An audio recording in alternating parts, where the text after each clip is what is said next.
There's a storm across the valley. The clouds are rolling in. The afternoon is heavy on your shoulders. There's a truck out on the 4-lane, a mile or more away. The whining of his wheels just makes it colder. Welcome to Community Forum. My name is Priscilla Almquist-Olsen, your host. Today is August 22nd, 2023. And I am delighted to have as our guest today the chair of Easton's Commission on Disability. Now, maybe you didn't know that there was a Commission on Disability, but after today's interview, you certainly will, and you will know what's going on to help those who are challenged by disabilities. So I want to welcome the chair, Matt Riley, to the show. And Matt, welcome. Thank you so much for having me. I really appreciate this opportunity and very happy to share the information of the good work that the committee does. Okay, so let's briefly tell me your background. I know that you recently moved from Philadelphia. You're a Philadelphia native, and you recently moved 3 years ago. Your wife's family she has family on Cape Cod, and you were offered a job with the May Institute, located in Randolph. Tell me a little bit about that institute. Sure. So yes, I was very fortunate. We moved during the pandemic, which was a very difficult time to move, but was offered a position with the May Institute. And my background is in clinical psychology, and I have worked with individuals diagnosed with autism and run schools and programming for individuals with autism. And the May Institute has 5 schools in Massachusetts and 1 in California, and primarily focused on working with individuals with autism. And I am fortunate enough to have the opportunity to work with some of the best people in the world and some of the best individuals in the world, and trying to help everyone to just reach really what their maximum potential in life is. And we work on all kinds of skills, from social skills to academic skills, working on activities of daily living and trying to support our individuals live just full and productive lives, just as everyone would want. And your official title is? I am the Senior Vice President of Education Services. Okay, well, that covers a great deal of territory, doesn't it? Sure does. So you come naturally and educationally and in every respect well qualified, in fact, maybe a little overqualified, to chair the Commission on Disability here in Easton. But I'm sure that the select board is so delighted and happy to have somebody of your expertise leading the charge, shall we say. So what is the charge? What have you been doing? What is the goal or the mission of the commission? Yeah, so to be honest, I'm quite humbled to be a part of the commission. It's a really talented and diverse group of individuals. We try to make sure that our commission represents the community in terms of all different respects. So we have several people with different backgrounds, several people with different abilities. And our primary goal is to really work with the community and work with individuals in the community who have any different type of abilities, and make sure that we're able to address any issues that they have, try to support the select committee in the town and the other committees in the town to ensure that we are developing projects and resources for those individuals, trying to identify issues that they may have and support them through that. And then also working with the town really in collaboration to make sure that all of our future projects and things are within ADA compliance, working on ensuring accessibility and anticipating future needs and things within the community. And we just have a really wonderful team of people who are volunteers to this board and are very dedicated to the issues that we face. And we meet on a monthly basis and really just try to do the work of the community and support the individuals in our town and make sure that everybody has the opportunity to access just the wonderful resources of Easton. So are you mainly a resource agency, shall we say, or do you actually have projects that you work on? So we do both. So we will have issues or things that are identified to us that need to be addressed. So we will look into those matters. We will make recommendations to various committees in the select board on solutions to some of those things to try to help. Also, we are involved in several other committees. Representatives from our committee will attend other meetings and ensure to represent the needs of the community and ensure that any projects that we're looking at are considering, access for all of the individuals in the town of Easton. So, So we tell do me both. one of your, can you describe one of your past projects? Sure.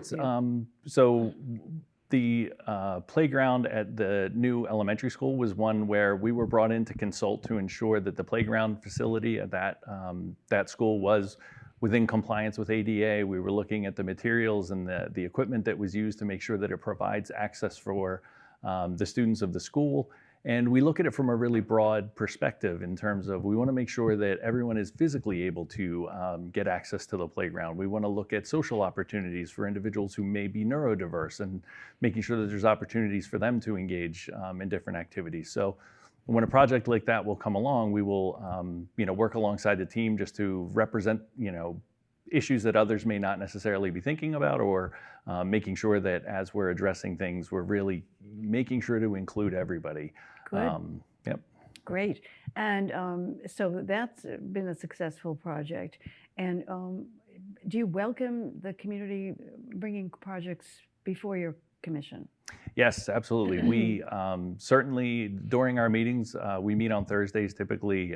During the months we take a break during the summer, but most of the other months we are meeting, and we have community participation. We also have an email at cod@easton.ma.us where we are happy to take any concerns from the community, and then also. Okay. Can you tell us again what that address is? Sure. It's cod@easton.ma.us. Okay. And COD stands for Commission on Disability. Correct. All right. And I understand that some of the members of your commission have children who are disabled or are challenged in some way. Yes, so our committee, as mentioned, it's representative of the community that we serve. So we have a member who, typically we'll have a member of their immediate family who has some type of a different ability. We also will have individuals on our committee who have different abilities themselves.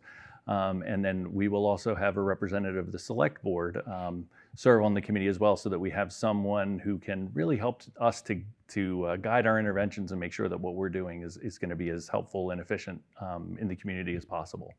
So what are your current concerns and issues? So some of the things we are looking at right now, we're participating with the Swift Park Committee to make sure that issues of accessibility are addressed there. We've spent quite a fair amount of time with the schools looking at the playgrounds and some of those things as well, just making sure that those are addressed. We also have been involved in the sidewalk project, making sure that the telephone poles provide enough access for someone who may be in a wheelchair to be able to pass through. And we've also looked into specific issues.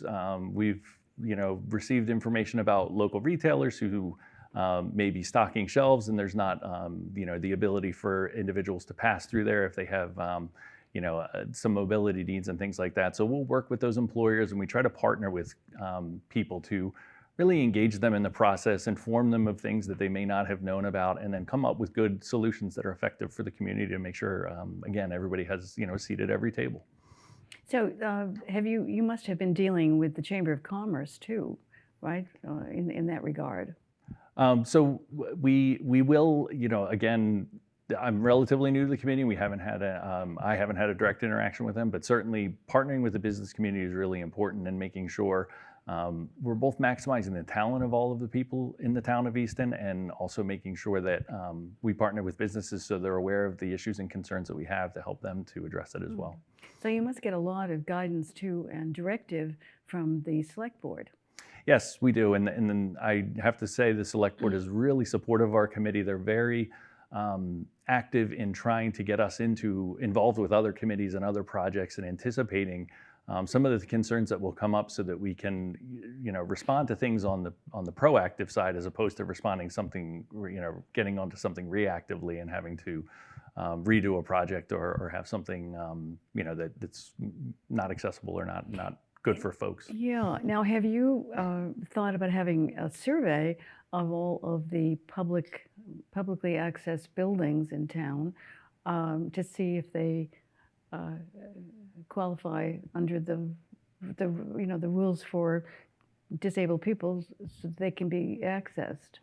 So, is there any project like that in the works? Yes, certainly. So we have something that's called Community Access Monitor training that some of the members of our committee will go through. And what that does is it really trains them and teaches them what to look for in terms of accessibility issues and common things that they can do. And we will send members of our committee out to new buildings, to existing buildings, existing structures, or places where we found that there are potentially issues. And they'll evaluate that using the tools that they've learned in that training.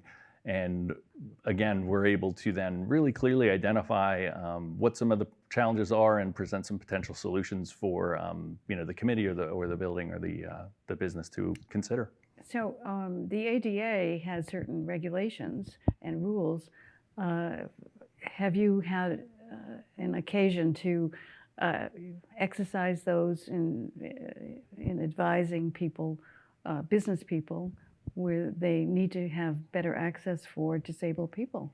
Yeah, absolutely. And it is, obviously those regulations are very important, and they're also very complex. So it's good to have some of the members of our committee who are really well versed in that to be able to go out to the community, inform, let them know what some of those issues are, and then again identify areas where they can improve. And it's also important to know that some of those regulations are really just the basics, and we really want to try to take things to the next level so that we're going above and beyond what's required and making it really comfortable and easy for folks to access environments and again, from a wide variety of considerations, neurodevelopmental differences, physical disabilities, other things like that. We want to make sure that we're considering everyone as we do these things. So I'm sure that you probably work with the building inspector too, because and when they review new housing plans, for example, does the building inspector call you up and say, Matt, hey, we got a new project coming on here and we need your help? Does that happen? Yes, we do. We have several, again, partners in the local government that we work with to try to really just make sure that everything is done as quickly and efficiently as possible, and really try to be as much of a resource as we possibly can. Because it's so important, isn't it, to have that information ahead of time instead of after the project has been built. Yeah, considerations like that, obviously as you're looking at a building project, there's so many complex things to consider, and without putting these things on that planning process early in the game, it's really difficult to respond to it and fix things after the fact. Once some of the foundations are laid, or the plumbing is laid, or the electrical is laid, those changes are really complex once the project's finished. So to get it in early is critical. Now, do you also offer advice and resources in the school system to special ed children? We do. So we've had a couple situations where we have partnered with the school system to address concerns. Some of the ones that I can think of are related to transportation or other issues of access, and we're certainly available to the schools at any point to try to assist in those. Obviously, that's my background, so I really do have a great interest in making sure that our students, that time is so precious that they have to try to learn. So we want to try to help them to get as much as they possibly can. And I'm sure education. That the school system regularly calls upon you for advice and help. Sure. Yeah, we've had a couple opportunities prior actually to my involvement with the committee where I know there was definitely some collaboration, and obviously we have a wonderful school system here, and it's great to have that kind of a partnership to work with. Well, thank you, Matt Riley. You are so qualified for this position, and you bring such a broad, what's the word? It's getting a little late in the day. But you have such a breadth of experience and education that you can share with the members of the committee, and they must be very grateful.